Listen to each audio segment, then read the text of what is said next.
Harrison, like, we have to open with a bit. We always open with a bit. Our audience loves it. It's a well-formulated bit every time. Every time. So what's our bit this week, though? Yeah, we can't give it our normal 24 full hours of writing. We have a writer's room. I don't know if, you know. More people work in the writer's room than all 3 stores combined. Absolutely. Go. We can't do Falcon Winter Soldier again. I mean, it was good. It's a good episode, but how many times can we... That's not how you use a shield. Oh, well, there you go. I don't know. I feel like we gotta workshop this. Jen, you're not recording, right?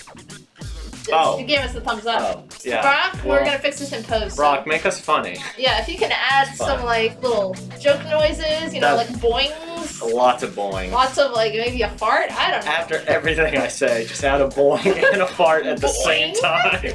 Hello, darkness, my old friend. Thank you, Brockton. Thank you, Brockton. All right, well, that was the, you know, we'll figure that out. But, yes. It's what to pick up this week. What to pick up? There's a lot of good books this week. There are. I'm Siena. Yes. You're... Harrison. What's your name? Harris. You're Harrison? I messed it up. You faked me out. I got nervous. You're like, I don't know. Okay, but yeah, new this week. Marvel Comics. This week. A lot of big books, one I'm very excited about. But I'm going to start with one that I'm medium excited about. Okay.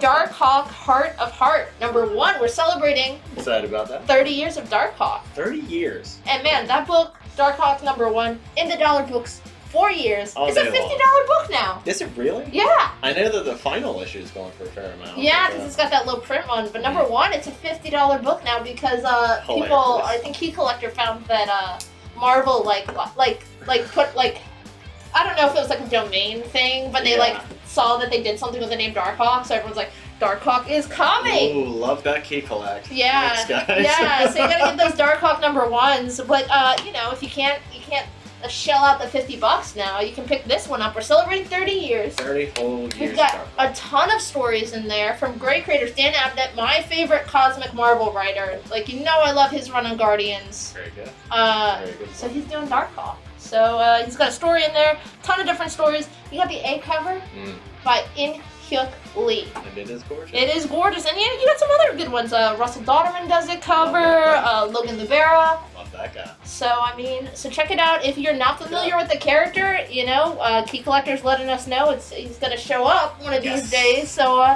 you can... It's like a little tasting plate of Dark Hawk. Ooh, yes. Yeah. A sampler. A sampler. Some tapas. Thank you, yes. Dark Hawk tapas. Ooh, yes. Oh, there's a pun there, but I'm not going to get there. But what I will get is Daredevil 29, because my God, this series just continues to impress. It's so good. It's so good. It's excellent. But particularly this one has a very nice Elektra in full Daredevil regalia. She looks great. I know, because we have those King in Black tie-ins. We haven't really... had time to spend with her, and a lot of it has been going back and forth between what Matt is doing in prison. But this issue, she really gets a chance to shine as the Elektra Daredevil crossover. As always, we're going to tell you to pick this up, you know. I will always tell you to pick this up. This is my favorite Marvel book on the shelf. It might have some... It might be unseated. We're not there yet. Guardians of the Galaxy 13. Mm-hmm. This is the real debut of that first new team. We promise this time. Because there's even like ratio variants for this one. Yeah. There's a really nice, I think, Yoon. It's a 1 in 25 or 1 in 50. Yeah. There's that gorgeous Peach Momoko with Scotty. With like Scotty vibes. It's Groot and Rocket. Done by Peach. So a lot of good covers on this. It's a good jumping on point. So Liefeld does a cover, right? Who has definitely seen a raccoon before. Yeah, the nerdy 30 100% of Deadpool. So we had to get that in there. Had to. And then Nonstop. Yeah, Nonstop Spider-Man number 2. I really like Nonstop. I thought number 1 was real fun. Yeah, it's a fun premise that just Spider-Man has to keep moving for I mean, there's a bunch of different reasons. Right. But, like, it keeps the pace of the book very, very tight. Oh, totally. Keeps it going.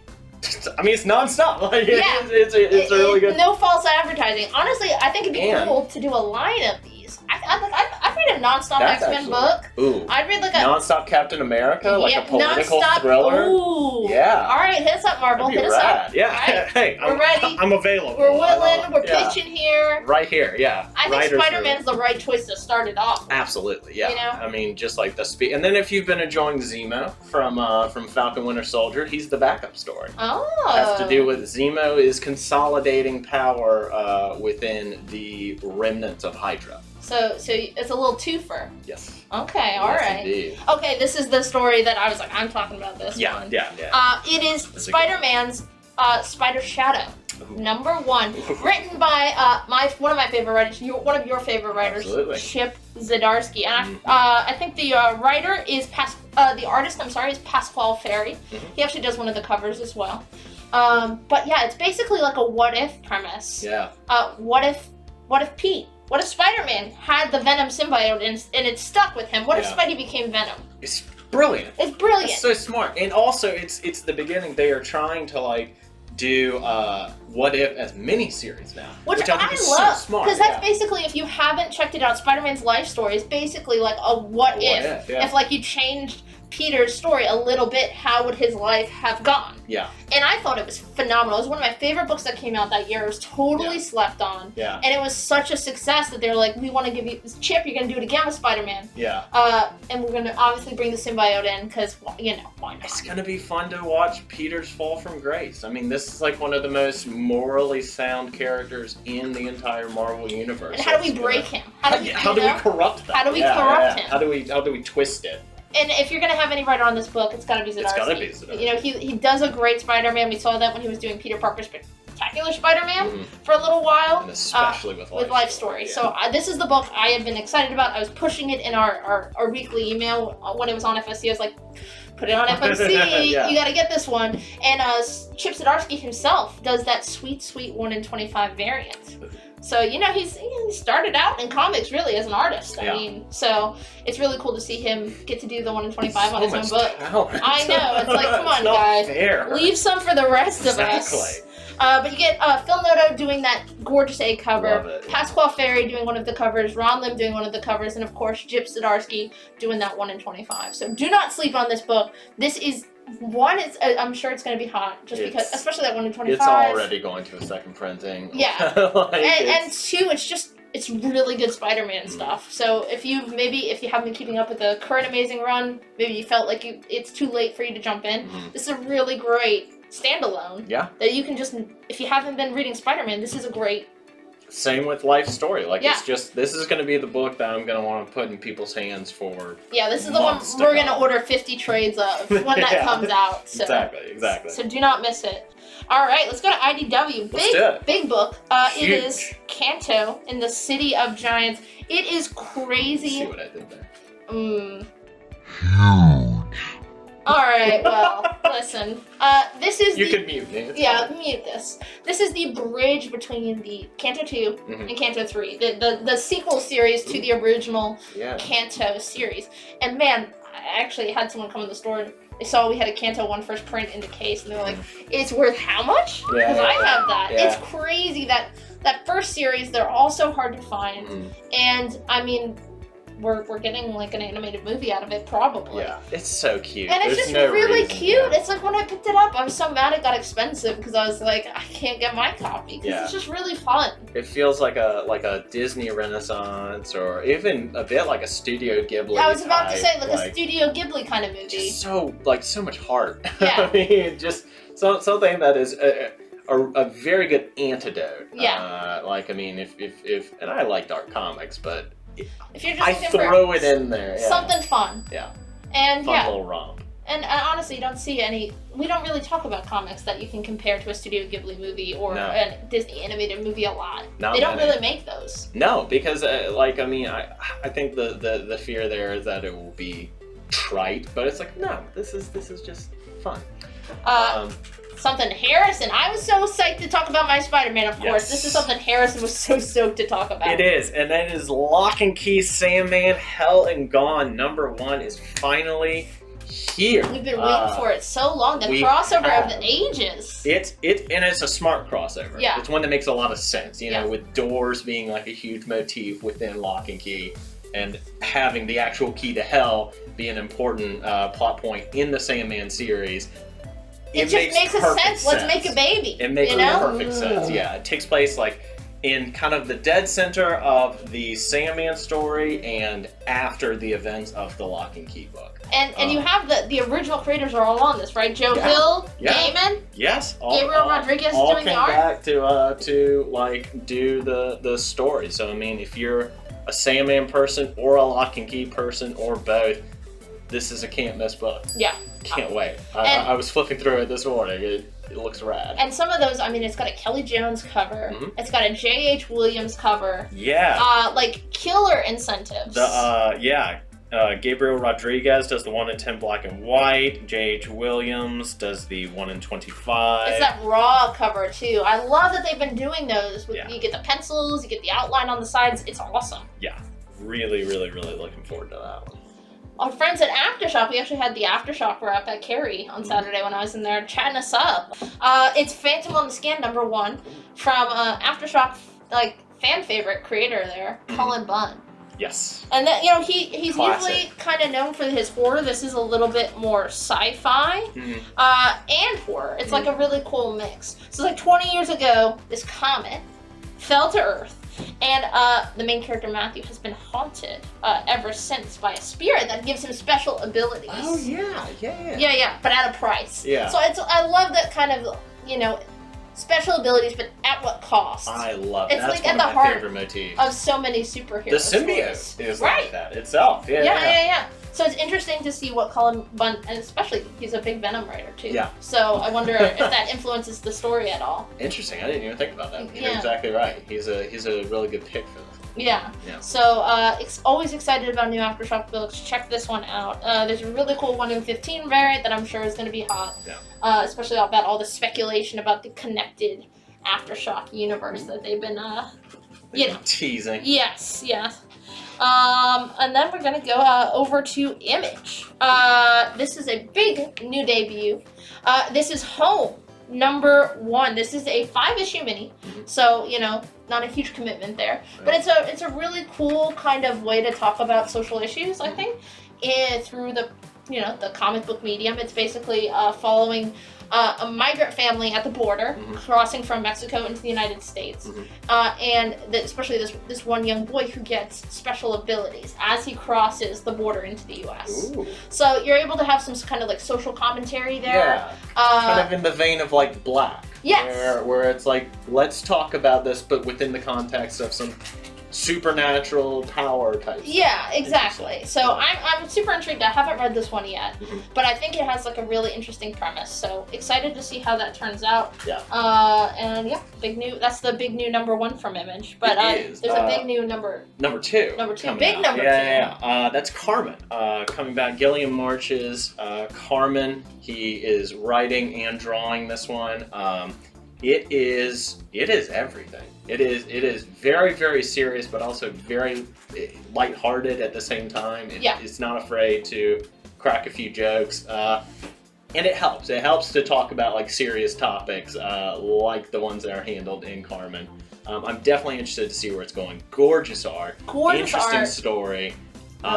We sold a lot of the #1.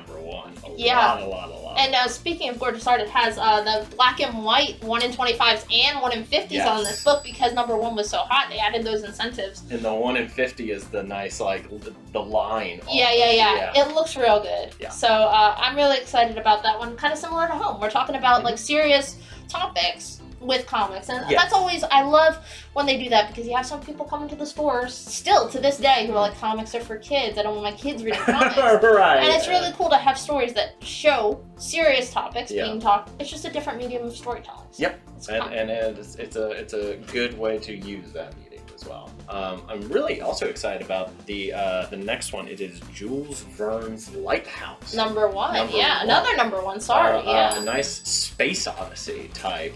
You've got this supercomputer at the edge of the world, or the edge of the universe itself. So like at the very edge, if you go past it, reality is over. and the supercomputer is kind of helping run the show. Okay. That's the Lighthouse. That's the Lighthouse. And then pirates show up and hijack it. You know I love pirates. I landed space pirates too. And the art is gorgeous. It's from the same team that bought you that Image series Marked. Yeah. Brian Haberlin, everyone on that book. This is kind of their follow-up. It's the same creator team. So. Yeah. It's also an oversized issue, so we're gonna get a lot of content out of that first one. Mm-hmm. Really looking forward to that. I can see that being one that ends up surprising a lot of people. I love surprises. Me too. Speaking of surprises, you won't be surprised really. You will not be surprised to learn that another Tom is on a Batman book. Which Tom? Taylor, the Aussie. Yes, it is Tom Taylor. Batman the Dark Detective. Is it Batman the Detective? Yes. So number one, not little confusion. It was originally solicited and called Batman the Dark Knight. They decided to call it Batman the Detective, and I'm actually really glad they did. Less confusion I have read this. Yeah. But it's also it is a detective story.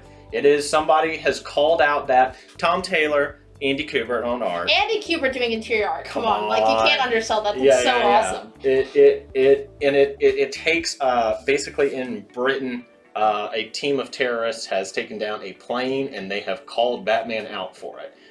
They have written on the side of a building Batman 147 people being how many died in the crash. Jeez. Yeah. So this is he's a drawn serious from the case. cave. Yes. Into the UK. Into the UK, yeah. He's gonna be hopping all over Europe in this one. And also with that you get the incorporation of characters like Knight and Squire. Yep. Just a lot of DC's, a lot of people that we really haven't seen a whole lot of since Batman Incorporated. Yeah, which I love. I love Grant Morrison. You know we all love Grant Morrison. We all love Grant Morrison here. Yeah. But I love when you get the chance to play with Batman and take him out of Gotham, because obviously Gotham is so central to Batman and to his story, but it gives you this opportunity to tell stories we haven't seen when you put him in a different locale. Yeah. So I mean, aside from just the creative team, I was super stoked that was the pitch. Yeah. And he has his like European costume with like the collar. It's really cool. It's such a cool design. Yeah. It looks a lot like the Nightmare Batman. Yeah. And this is it has a really cool 1 in 25. Super cool. The 1 in 25 is also the first cover appearance of this character. This new character, villain. The villain. So that's gonna be hot. I don't want to tell you anything about the villain. No, don't spoil it. I haven't read it yet. It is specifically designed to mess with Batman, to mess with his head. Okay.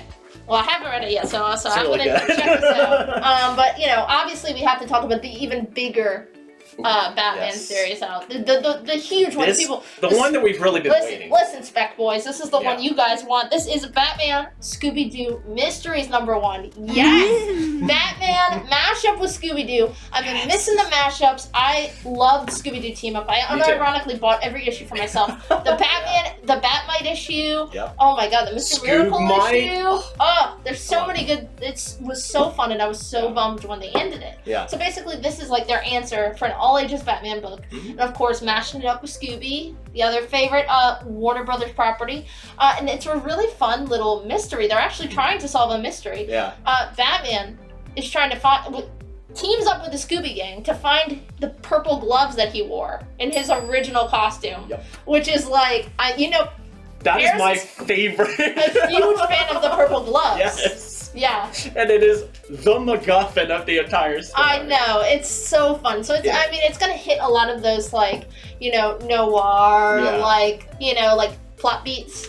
But also it feels like a classic episode of Scooby Doo. Oh, totally. Yeah, no, I am super stoked on this. So if you like Scooby, you like Batman, you have a kid who wants to read Batman, and Batman right now is definitely not kid appropriate. No. This is a great read. Great price point as well. Great price point, $2.99. Yeah, so pick it up. And honestly, like I said, I read all those Scooby Doo team ups. They Unironically, were really fun. So this is kind of in that vein. Yeah. And then we're ending with a number 2. Certainly not least. Yeah. Joker #2. Very impressed by that first issue. Oh, everyone was really hot on that issue. It's it was awesome. really good. It's basically just Silence of the Lambs, but if you swap out Gordon is hunting Joker, right? Who's just like on the loose. So like there's this fun cat and mouse game that they're setting up. Which is perfect for the Joker's character. For Gordon. Yeah, it's really and it does a great job of setting up the fact that it's like these two are really very closely tied to one another. Oh, I mean, yeah. Barbara, that whole, Alan Moore story. But the 1 in 25 on this one is the one that you're really going to want. It's the Federici pencils again, but this time with our gal, Punchline. And it looks really good. It looks so good. It's beautiful. Yeah, all these 1 in 25s have been beautiful. Yeah. So, yeah, keep an eye out for that one because I think this one's going to be one that people really want. It will. Yeah. I have already, Yeah. Can't confirm. That's it. That's it for this week. It was a little bit smaller than last week, but still some really standout titles. And some good number ones. Good number ones to check out. So and number twos. We're a big fan of number 2 as well. Yeah. Okay. Number 2. We all have our fetishes. Anyway, thank you so much for watching. We'll have all these titles on the Tuesday Night Live show as always at 7 p.m. where we have new books and as well as keys. Collectible comics. Yeah. Baby. So tune in there, and if not, go say hi to Harrison on Wednesday at the Care Store. I'll be there. We'll catch you next time. Bye-bye. Bye-bye now. Bye-bye.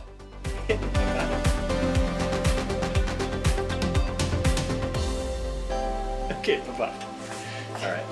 All right. Cool. Good. We're pumping all our money into the YouTube game. We're dumping all of our money.